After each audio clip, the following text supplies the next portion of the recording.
Peringatan, lokasi ini untuk anggota SCP dengan persetujuan O5.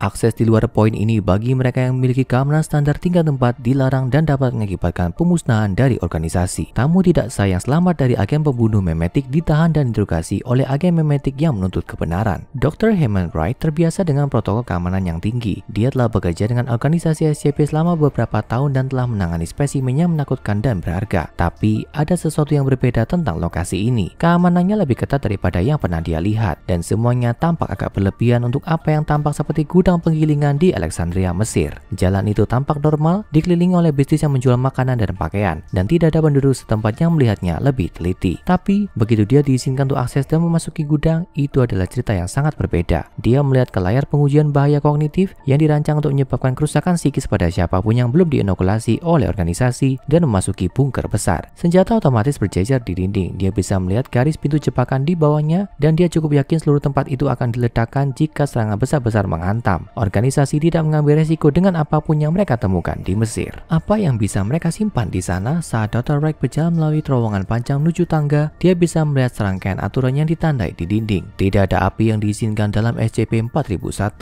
Tidak ada senjata api atau senjata tajam yang diizinkan di dalam SCP-4001. Semua peralatan menulis yang dibawa ke SCP-4001 harus disetujui oleh mayoritas Dewan O5. Melanggar kondisi ini dapat menyebabkan skenario restrukturisasi tingkat CK atau skenario akhir dunia tingkat XK. Pikiran Dr. Wright berpacu saat dia memasuki ruang depan yang besar dan menuruni tangga, tapi dia tidak siap untuk apa yang dilihatnya. Itu adalah perpustakaan terbesar yang pernah dilihatnya. Dengan rak buku terbentang sejauh mata memandang, perpustakaan itu jauh lebih besar daripada gudang yang terlihat dari luar, dan Dr. Wright berasumsi bahwa itu pasti penyamaran yang dibangun di atas fasilitas yang jauh lebih besar dan lebih tua yang ditemukan oleh organisasi. Ini bukan pertama kalinya organisasi menemukan sesuatu yang tidak sesuai dengan hukum geometri Euclidean. Lokasi SCP sering dimainkan dengan aturan mereka sendiri. Saat Dr. Wright keluar dari tangga dan berjalan ke rak buku pertama, dia bersumpah dia mendengar suara gemerisik di antara rak. Apakah ada sesuatu yang bergerak? Dia tidak melihat siapapun berjalan di lorong ketika dia menuruni tangga, dan dia cukup yakin dia sendirian di sini, bukan? Membuat semua jadi aneh saat melihat sekilas ke rak buku. Di situ tidak ada buku apapun yang dia tahu. Tidak ada yang memiliki judul standar. Nyatanya mereka semua tampaknya mengikuti format sederhana. Setiap judul adalah orang yang berbeda. Semua buku tampak persis sama, penjilitan sama, ketebalan sama, jumlah halaman sama. Apakah ini semacam pustaka referensi SCP? Tiba-tiba ada tangan yang menepuk bahu Dr. Wright dan jantungnya hampir melompat keluar dari dadanya. Dia berbalik dan melihat seorang pria berambut abu-abu dengan jas lab SCP mengulurkan tangan padanya. Dr. Waylon Hendricks, kepala ilmuwan yang bertanggung jawab atas pengujian di SCP-4001. Anda pasti Dr. Wright. Dia bahkan tidak memberi kesempatan kepada Dr. Wright untuk menanggapi. Dr. Hendricks tampaknya bukan orang yang terlalu tertarik dengan apa yang dikatakan orang lain. Ya, tepat saatnya organisasi mengirimi saya asisten peneliti baru. Saya kira Anda punya banyak pertanyaan. Dr. Wright seharusnya menjadi peneliti, bukan asisten. Dia mengira tidak akan ada gunanya menunjukkan hal itu. Ketika Dr. Wright mencoba mempertanyakan apa yang akan dia teliti, Dr. Hendricks mengatakan kepadanya bahwa akan lebih mudah untuk menunjukkan daripada menjelaskan. Dengan itu, dia memberi isyarat kepada Dr. Wright ke meja di dekatnya, di mana salah satu dari buku identik yang tak terhitung jumlahnya di rak sedang menunggu. Dia mengangguk ke arah buku itu, mendorong dokter yang lebih mudah untuk membalik dan membaca judulnya. Dia tidak percaya dengan apa yang dia lihat. Di bagian depan buku itu ada namanya, Herman Wright. Dr. Wright memandang rekannya dengan bingung dan Dr. Hendricks memberi isyarat agar dia melihat. Buku itu ditulis dengan bahasa yang belum pernah dia lihat sebelumnya, tapi entah bagaimana dapat langsung dikenali dan dimengerti. Dan buku itu benar-benar tentang dia. Setiap detail hidupnya telah dituliskan dalam buku ini. Dimulai dengan kelahirannya, berisi detail yang tidak diketahui oleh siapapun kecuali dia. Seluruh kisah hidupnya ada di sini, dari masa kanak-kanak hingga pendidikannya, hingga akhirnya direkrut oleh organisasi SCP. Tapi bukunya belum selesai. Baris tragik yang telah ditulis menjelaskan masuknya dia ke dalam batas aman SCP-4001 hari itu juga. Mata Dr. Hendricks bersinar terang. Apakah kamu mulai mengerti? Satu untuk kita masing-masing. Setiap orang yang pernah hidup, kira-kira 120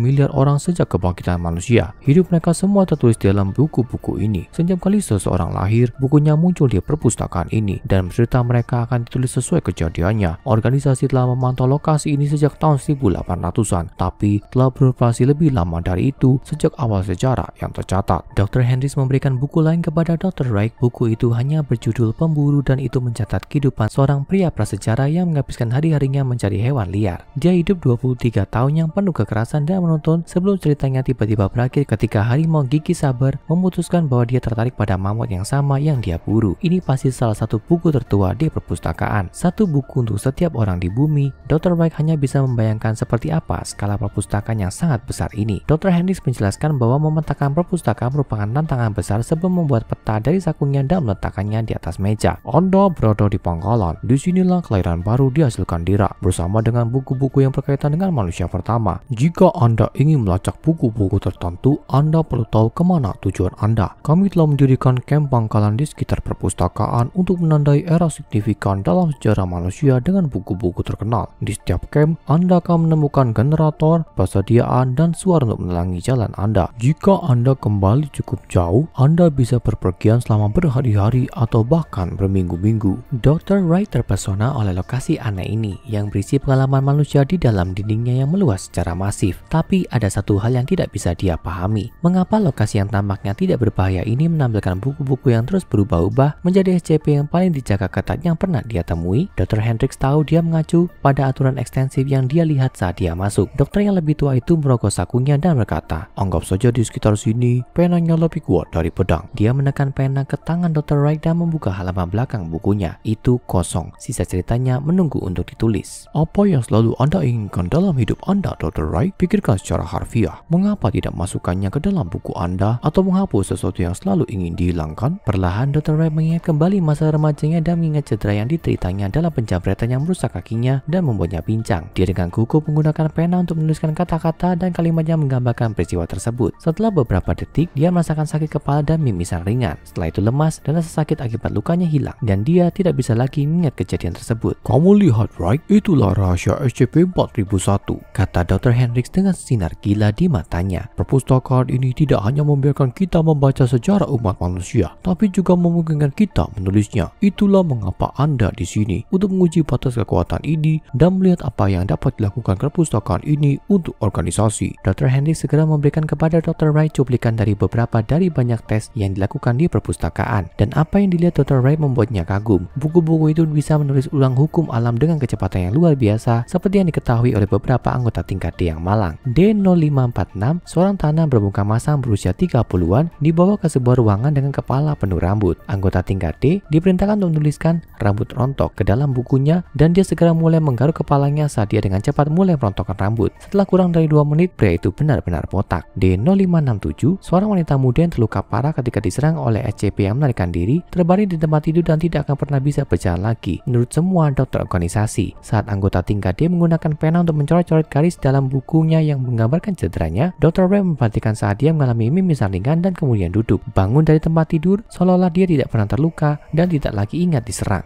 Dr. Claire Williams, seorang peneliti organisasi yang sakit kanker, menulis ke dalam buku tentang menyembuhkan gejalanya dan kemudian berbicara di depan kamera menjelaskan bahwa ini adalah ketiga kalinya dia mengubah bukunya sendiri. Gejala limfomanya telah kembali setelah 7 bulan dan 2 tahun berturut-turut, tapi tampaknya selama dia terus membuat perubahan pada bukunya, maka dia dapat menahan kanker itu tanpa batas waktu. Tapi tidak semua tes berakhir dengan hasil positif, karena Dr. Wright beralih ke kaset pilihan lain yang berlabel tes kematian. Seorang anggota tingkat D yang diberi dosis obat yang fatal dan kemudian kematiannya dihapus dari bukunya 45 menit kemudian secara ajaib hidup kembali, tapi menunjukkan defisit kognitif yang signifikan setelahnya. Tingkat D lainnya, seorang wanita tua yang terbunuh dalam kelolosan tahanan, kematiannya dihapus dari buku, tapi kembali dengan sangat terguncang. Dia bertahan hidup selama 15 hari dalam penahanan, mengulangi ucapan, "Kirim aku kembali, biarkan aku pergi," berulang kali sebelum melakukan bunuh diri. Seorang anggota tingkat D yang tewas 28 hari sebelumnya dibawa kembali dengan menulis hidup kembali di buku mereka, tapi meninggal lagi hanya 13 menit kemudian karena pendarahan otak. Tapi rekaman berikutnya adalah yang paling meresahkan. Hal itu mendokumentasikan sebuah buku baru yang ditulis oleh organisasi yang menggambarkan kehidupan seorang pria fiksi hingga detail terkecil. Ini ditempatkan dengan hati-hati di posisi yang benar dalam arsip, menyerupai semua buku lainnya. Dan Dr. Wright menyaksikan rekaman itu dengan takjub, di mana seorang pria yang menyerupai karakter fiksi dibuat oleh buku yang secara spontan dihasilkan di SCP-4001. Hampir seketika, pria itu mulai muntah darah dan dia meninggal kurang dari 2 menit kemudian. Buku itu dengan hati-hati menggambarkan semua yang menyebabkan dia meninggal dan menyatakan bahwa ini persis seperti yang seharusnya. Buku palsu itu kemudian menghilang ke dalam arsip, tidak pernah terlihat lagi. Arsip tersebut tahu kapan itu digunakan untuk bermain-main dengan hidup dan mati dan tidak menginginkan bagian darinya. Rekaman berikutnya sama sekali bukan ujian. Itu adalah wawancara video menunjukkan seorang ilmuwan berbahasa Yunani berbicara dengan seorang lelaki tua berpenampilan kuno. Ditemukan ada di arsip tak lama setelah penemuannya oleh organisasi. Pria yang menggambarkan dirinya sebagai penjaga Alexandria abadi dipercaya menjaga arsip tetap aman dari kekaisaran Romawi dan penjajah lainnya. Dia tidak menyadari bahwa ribuan tahun telah berlalu sejak pengawasannya dimulai. Dia telah menggunakan buku-buku itu untuk menulis tentang dirinya sendiri dalam hidup dan untuk menyembuhkan penyakitnya sejak dia mulai menjaga perpustakaan. Di akhir wawancara, dia meminta untuk pergi dan permintaan ini dikabulkan oleh organisasi. Pria kuno itu meninggal karena usia tua tak lama setelah menginjakkan kaki keluar dari perpustakaan. Meskipun secara teknis perpustakaan tidak dapat menyembuhkan kematian, perpustakaan itu tampaknya memiliki kemampuan yang hampir tak terbatas untuk memperpanjang hidup selama seseorang bersedia untuk tinggal di dekatnya dan tidak pernah lupa untuk menulis sendiri untuk hari lanjutannya. Dari manakah datangnya kekuatan luar biasa ini? Investigasi resmi O5 tentang asal-usul SCP-4001 mengungkapkan bahwa di bawah karpet arsip ada lantai beton yang tertutup lapisan abu. Abu tersebut adalah karbon yang berusia antara 70